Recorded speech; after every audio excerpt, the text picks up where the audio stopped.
Thank you very much. The second question I wanted to ask was about regional security, and in particular about the Democratic Republic of Congo, on which, as I mentioned, Botswana has taken a very principled and strong stance. And we, sitting here in Europe, are constantly alerted to the tragedies in the Middle East and in other parts of the world, and perhaps not sufficiently schooled in the problems of your region. What do you think the region can do about the terrible tragedy of the Democratic Republic of the Congo now, and what might you call on influential leaders in Europe and North America to contribute to a peaceful outcome of that very tragic situation at present?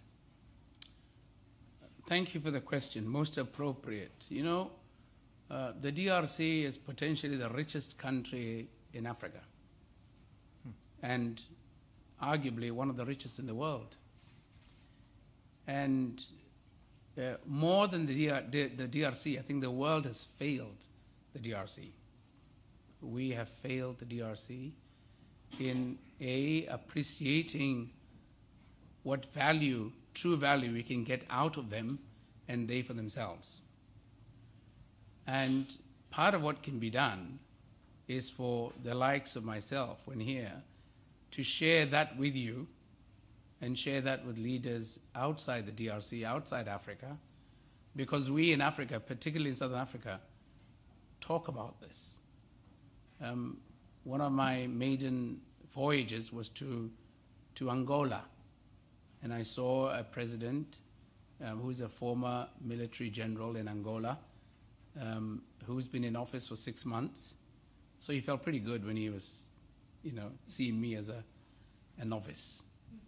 And we talked about the DRC because he's the chairman of the organ on, an organ of safety and security in SADC.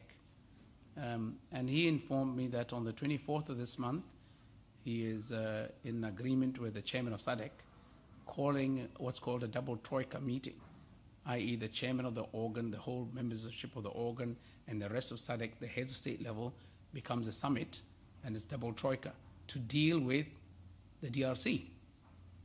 And the tragedy about the DRC is that the tensions are mounting. The president of the DRC has stayed in power longer than the time that was expected, and there's a lot of agitation. And we in Botswana, mindful of the need to respect the rule of law, my predecessor issued a statement condemning such. And in this meeting, we hopefully will understand fully from President Kabila what is going on. But I have got it on record that President Kabila is committed to not standing for the upcoming elections, that the elections will be held in December, which is very encouraging. But we also want to get it directly from him as a grouping, and hopefully we can get from him a real commitment to not attempt to come back to power by whatever means. If you retire, just retire and let the processes run themselves.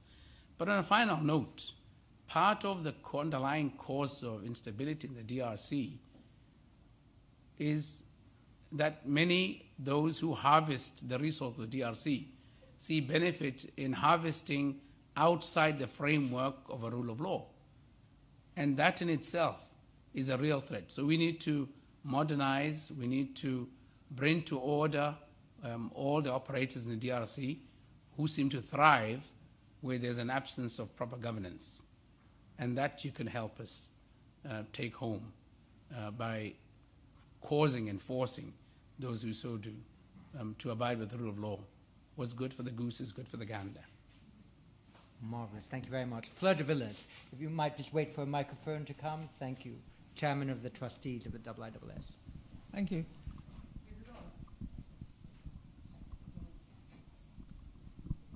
Is it on? Okay.